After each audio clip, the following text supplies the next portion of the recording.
This is Democracy Now!, democracynow.org, the War and Peace Report. I'm Amy Goodman with Nermeen Sheikh. The Washington Post is reporting Israel and Hamas have agreed to the framework for a new ceasefire and hostage deal following talks in Cairo and Doha. Washington Post columnist David Ignatius reports a senior U.S. official told him that the parties are now, quote, negotiating details of how it will be implemented. But a final deal may not be imminent. This comes as Israel intensifies its attacks on Gaza while ordering all civilians in Gaza City to leave the city, despite having no safe place to go.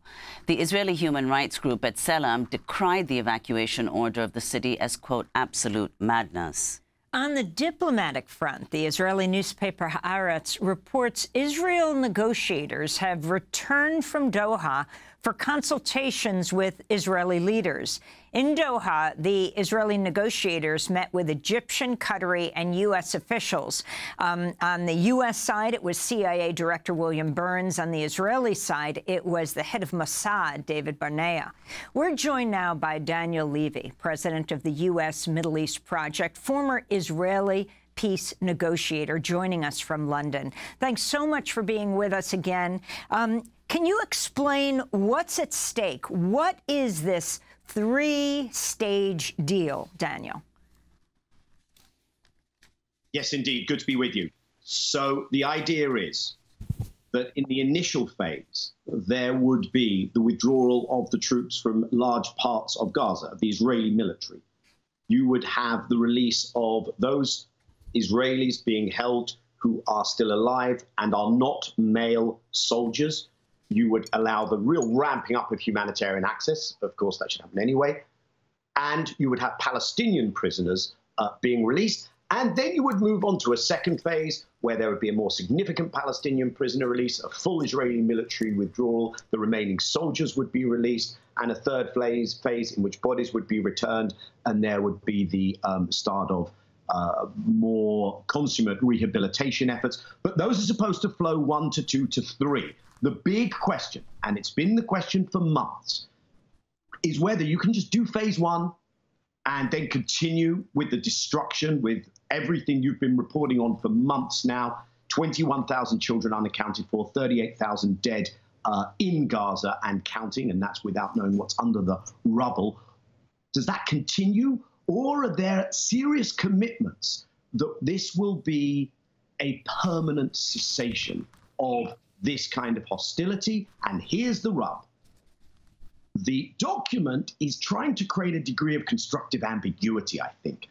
And Hamas have said, look, we know there's nothing ironclad. I'm paraphrasing, okay? We know there's nothing ironclad, but we need to know with maximum plausibility that there is a commitment to this being a permanent cessation. And what you have on every occasion is the Israeli Prime Minister stepping forward and saying, whoa, no, I am committing to continuing the war until its objectives are realized. Those objectives are unrealizable. The military knows that. The families of the hostages know that. And therefore, he is trying to do everything to prevent a deal. And what we are seeing in the reportage is, unfortunately, still a lot of unsubstantiated optimism, and from the U.S. administration, continued deception. So, Daniel, if you could talk about, I mean, there was renewed hope that a deal could be reached after Hamas last week reportedly gave up on its initial demand that a permanent ceasefire be part of the first phase of any agreement.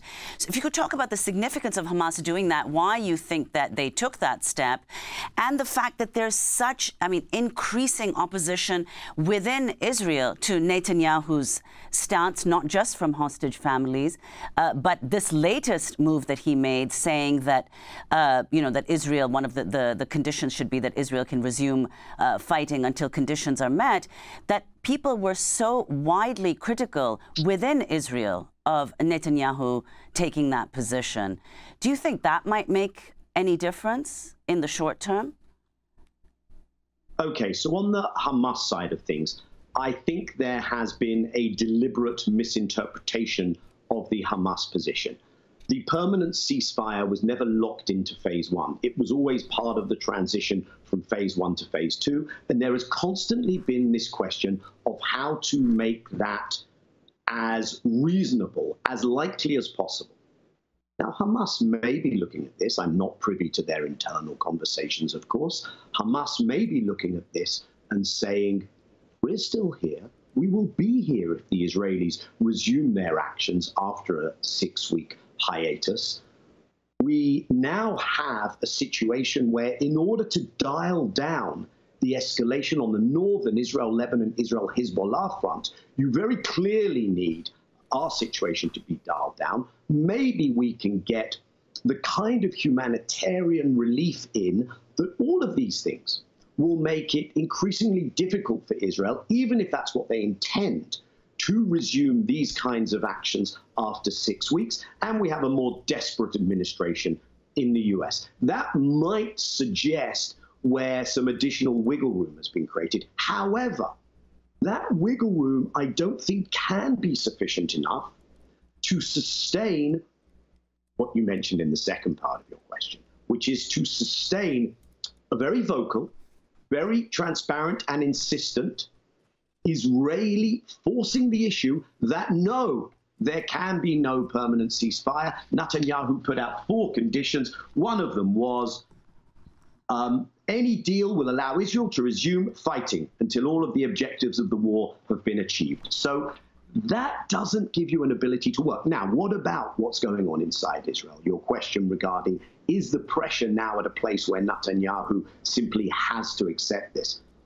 The unfortunate answer, and I so hope I'm wrong with all of this, the unfortunate answer is no, you do have greater protests, you do have the families more mobilized, you do have a military that is more clearly saying, again, I'm paraphrasing, if we want a chance to deal with the situation in the north, whether de-escalating or having the attention span to deal militarily, then you need a ceasefire in Gaza. The military, by the way, prefers a deal. They prefer a ceasefire deal in Gaza because they know that's the only way they'll get a significant cohort of the hostages out. And they know that their reservists, their troops, have been on the front line for an awfully long time and are rather exhausted. So the military more transparently has said that. You do have the parliament going into a summer recess. And so the hope, I think, was that Netanyahu could tell his right-wing, even more extreme than himself, coalition allies, guys, don't leave me during the summer recess. There's no urgency here. I promise you that by the time the parliament is back after the Jewish holidays in October, I'll be killing Palestinians just like I've done and just like you like me to do. We'll be fighting a war in Gaza. In the meantime, you can have fun in the West Bank, causing provocation, causing mayhem, displacing Palestinians. Don't rush to do anything crazy. And they are saying, no, we're going to bring you down. And Netanyahu is looking around, and he sees that the domestic pressure inside Israel is not a threat to his coalition stability. And crucially, he is seeing that the US administration will continue, when push comes to shove, to say, it's Hamas's fault. And they will continue to send the weapons without which Israel could not be causing this death and destruction, the 500-pound bombs released again. And he knows he has a nice little date with Congress following the invitation by the Republican and Democratic congressional leadership on the 20th of July. Let's talk about July 24th. Yes, Netanyahu is scheduled to address a joint session of Congress on July 24th. A number of prominent Israelis, including a former head of Mossad, a former prime minister, and a Nobel Prize winner, have written a joint op-ed in the New York Times headlined, "We are Israelis calling on Congress to disinvite Netanyahu." They argue the invitation will make a ceasefire agreement more unlikely. They write, Netanyahu's supporters in Israel will be emboldened by his appearance in Congress to insist the war continue, which will further distance any deal to secure the release of the hostages, including several U.S. citizens. Giving Mr. Netanyahu the stage in Washington will all but dismiss the rage and pain of his people, as expressed in the demonstrations throughout the country. American lawmakers should not let this happen. They should ask Mr. Netanyahu to stay home. Your response to this? I don't like giving one-word responses, but it would be amen. So if you're looking at it from the Israeli perspective, then absolutely the way that the congressional leadership, but I would argue the way the administration has behaved, has cut off at the knees any prospect of the shift in Israel that's necessary to end this war that has led to the ICC and the ICJ, those international courts taking those measures. By the way, if I was looking at this from the perspective of international law in general and the perspective of the Palestinians living under these conditions, I would say, how the hell can you invite Netanyahu? But let me just say this, because you referenced that piece by Ignatius in the Washington Post. And here's what most concerns me this morning. Ignatius is not writing as his own opinion here. He's a consummate insider. He is being a faithful stenographer of the spin being given to him by the administration. And Ignatius writes the following, that it would be a ringing validation of President Biden's patient diplomacy and a potential valedictory moment if he got this ceasefire. Now, just pause. What the spin that the administration is telling us is, wow, we could get it through our patient diplomacy. Can I translate the term patient diplomacy? Patient diplomacy means that after 9 months, you have tens of thousands who are dead, 9 out of 10 people who are displaced, starvation, humanitarian catastrophe, scholasticide. This is patient diplomacy that you should be proud of. The hostages are still there. America's international reputation, that which was still remaining as an upholder of international law, has been thoroughly taken to the cleaners.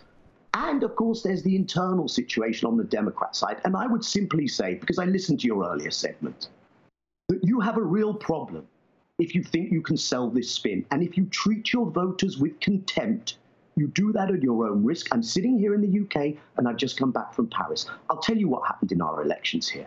In our elections here, Labour won a stunning majority in Parliament, but lost and only received 34% in the popular vote, 6% less than Corbyn in 2017. Why? Because voters deserted Labour over Gaza. And then in France, you saw a new left alliance come together, close the enthusiasm gap with the right. Yes, it was about keeping the extreme right out, but it was also because one of the things that new left alliance did was to come up with a credible position on Gaza. And I would simply ask the question, is this stunning validation of your approach what you're going to be selling people? And you still haven't got the ceasefire. You're still sending the weapons. You are still in violation of international law. And finally, Daniel, I wanted to ask you about the position of the Israeli military, which are becoming, as you've pointed out, more and more public in their opposition to the war. What is the significance of that, and could that make a difference? Wow, it's a big issue. So what's going on here is the military knows they have no political plan. They're being sent on a mission that is unachievable. They've actually openly said you cannot defeat Hamas in the way Netanyahu talks about, this de-radicalization agenda in Gaza. It's for the birds. So I think what the military are saying is we need a different approach. The problem here, in addition to, of course, what the military has been conducting in Gaza, is that these are the same guys in the military who were in charge on October 7th. And there is a fight. There is a blame game between the military leadership and Netanyahu. We have 20 seconds, Daniel.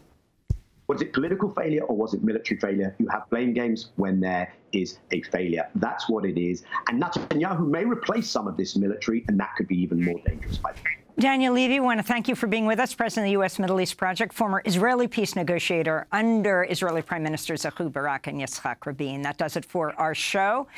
Democracy Now! Will be broadcasting live from the Milwaukee Republican Convention and the Chicago Democratic Convention, expanding to 2 hours every day. And we have a development director position opening to lead our fundraising efforts. You can check it out at democracynow.org. I'm Amy Goodman with Nermeen Sheikh. Thanks so much for joining us.